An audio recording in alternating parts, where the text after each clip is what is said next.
দাঁড়াও দাঁড়াও, কোথায় যাচ্ছো? এঁচোড় তো এখন প্রায় শেষের পথে। এঁচোড় শেষ হয়ে যাওয়ার আগে এই রেসিপিটা কিন্তু একবার হলেও ট্রাই করো। এঁচোড়ের এই কোপ্তাকারি একবার মুখে উঠলে মাছ মাংসের কথা কিন্তু ভুলেই যাবে। তো চলো আজকে তোমাদের সাথে শেয়ার করছি এঁচোড়ের কোপ্তাকারি। খেতে ভীষণই মজা। তো তোমরা কারা কারা আগে এই রেসিপিটা ট্রাই করেছো কমেন্টে জানিও। এঁচোড়টা একটু বড় সাইজের নেওয়া হয়েছে, আর যে এঁচোড়ের মধ্যে না একটু দানা হয়ে গেছে সেগুলো কিন্তু খেতে বেশি ভালো হয়। আর এই এঁচোড়টাও কিন্তু ভীষণ ভালো ছিল, খুব সুন্দর নরম হয়েছে। এই কোপ্তা বানাতে গেলে খুব একটা বেশি এঁচোড়ের প্রয়োজন হয় না। তো এঁচোড়ের খোসাটা ভালো করে ছাড়িয়ে নিয়ে এর মুখের ধারে যে শক্ত অংশটা আছে ওটা কিন্তু কেটে বাদ দিয়ে দিয়েছি। তারপরে ছোট ছোট করে টুকরো করে নিয়েছি। চলো এবার এটাকে সেদ্ধ করে নিতে হবে। এর সঙ্গে দুটো আলুও সেদ্ধ করেছিলাম।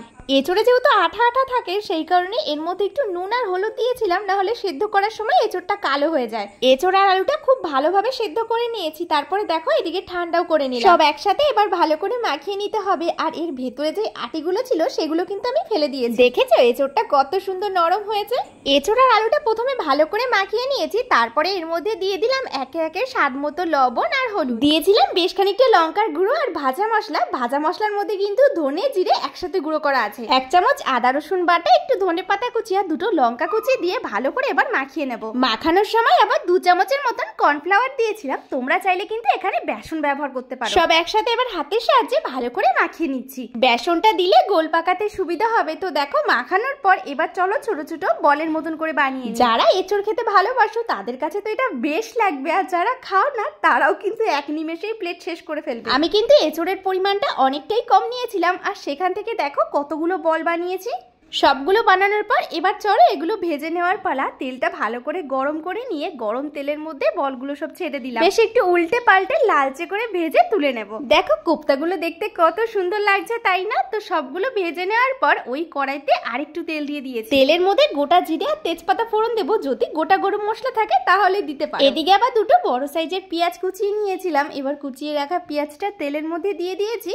পেঁয়াজের কালারটা যখন একটু চেঞ্জ হয়ে এসেছে ওর মধ্যে দিয়ে দিলাম আদা রসুন বাটা। এবার একে একে সব গুঁড়ো মশলাগুলো দিয়ে দেবো। আর মশলার মধ্যে ছিল স্বাদ মতো লবণ, হলুদ, লঙ্কার গুঁড়ো, ধনে জিরের গুঁড়ো। ধনে জিরের গুঁড়ো বলতে ওই ভাজা মশলাটা। তো দেখো মশলাটা এবার ভালো করে কষিয়ে নিচ্ছি। তারপরে একটা টমেটো পেস্ট করে রেখেছিলাম সেটাও এর মধ্যে দিয়ে দিয়েছি। স্বাদটা ব্যালেন্সের জন্য কয়েক দানা চিনি দিয়েছিলাম। আর এইদিকে 2 চামচ টক দই ফেটিয়ে রেখেছি, সেই টক দইটাও এর মধ্যে দিয়ে দিলাম। মশলাটা কষাতে কষাতে যখন তেল ছেড়ে দিয়েছে তখন এর মধ্যে পরিমাণ মতো জল ঢেলে দিলাম। এই ঝোলটা এবার ভালো করে ফুটিয়ে নেব। দেখো যখন এটা ভালো করে ফুটে উঠেছে ভেজে রাখা কোপ্তাগুলো এবার এর মধ্যে ছেড়ে দিচ্ছি। কোপ্তাগুলো দেওয়ার পর খুব একটা বেশি কিন্তু নাড়ানোর দরকার নেই, যেহেতু এগুলো ঝোলের মধ্যে দেওয়ার পর নরম হয়ে যায়। তখন হালকা করে খুন্তির সাহায্যে একটু মাঝে মধ্যে নাড়িয়ে দিতে হবে।